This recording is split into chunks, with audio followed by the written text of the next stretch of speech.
Serial कथा अनकही के एपिसोड की शुरुआत तेजी के साथ होती है, जो सभी को पता है कि उसने हमेशा वियान की शादी का सपना देखा है और आखिरकार ऐसा हो रहा है। इसीलिए वो उलझन में है कि कहाँ से शुरू करें। कविता ने तेजी से चिंता न करने का आग्रह किया क्योंकि वो अपनी मदद के लिए व्यवस्था पर ध्यान दे रही थी, और कैलाश ने घोषणा की कि बहुत अच्छा होगा अगर तेजी और कविता व्यवस्था पर ध्यान दिया जाए। उसने सभी से कहा कि वह केवल समारोह का लाभ इसलिए नहीं चाहता क्योंकि वो व्यवस्था नहीं करना चाहता। सभी का उत्साह देखते ही बनता है। कथा बहुत खुश महसूस करती है। वो सलाह देती है कि वे सब कुछ थोड़ी धीमी गति से करें। हालांकि कैलाश ने सालों की कथा के विचार को खारिज कर दिया कि वो शीघ्र ही धर्म ग्रहण समारोह की व्यवस्था करना चाहते हैं। तेजी भी खुशी से चिल्लाती है कि अगर किसी को कोई दिक्कत नहीं हो तो वे 3 दिन के अंदर कवियान की पार्टी की व्यवस्था कर सकते हैं। उन्होंने सभी को ये भी बताया कि कथा का सम्मेलन समारोह गरेवाल हवेली में आयोजित किया जाएगा, इसलिए अगले 3 दिनों तक कथा और वियान को सम्मेलन तक एक दूसरे को देखने का मौका नहीं मिलेगा। वहीं एहसान और आरव दोनों का दावा है कि उनकी जोड़ी और दुल्हन दोनों की जांच की जा रही है। कहानी में मजाक उड़ाया गया है और मजाक में कहा जाता है कि आरव ने बंदर ने उसे धोखा दे रहा है, जबकि वियान भी उसके लिए एहसान को बंदर कहता है।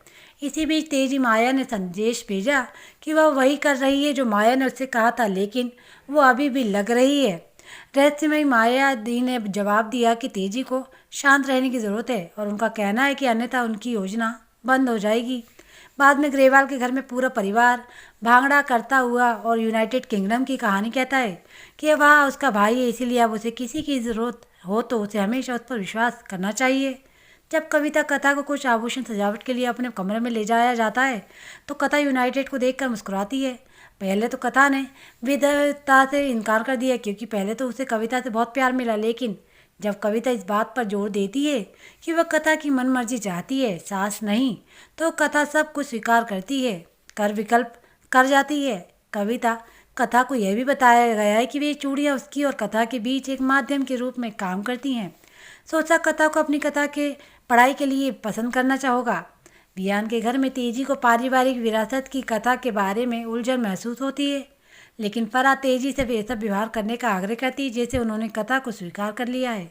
फिर एहसान वियान को फुल फेशियल के लिए ले जाता है। वियान को अपनी नौकरी के लिए चमकने की ज़रूरत है। फिर भी वियान अपने लिए कुछ काम खत्म करने का आग्रह करता है। वहीं वान्या और कविता ने कथा के लिए एक स्पा डे भी बुक किया और वान्या कथा को भाभी की सलाह दी जाती है जिससे कथा का दिन बन जाता है। बाद में कथा को वियान से एक वीडियो कॉल आती है जो सुझाव देती है कि वे भाग जाते हैं क्योंकि हर कोई व्यवस्था में शामिल है, लेकिन एहसान उन दोनों को अपने साहसिक कार्य को एक तरफ ले जाने वाले समारोह पर ध्यान केंद्रित करने का आदेश देता है। इस बीच आरवी ने यह सुनिश्चित करने के लिए योजना बनाई कि कवियान को अकेले कुछ समय का मौका मिले, जिसके लिए वह दोनों को कथा के पुराने अपार्टमेंट में भेजता है। जब कथा और वियान अपार्टमेंट स्कॉट्स में होते हैं तो उन्हें एक नोट मिलता है जिसमें लिखा है कि आरव ने उन्हें एक सरप्राइज की व्यवस्था के अंदर रखा गया था।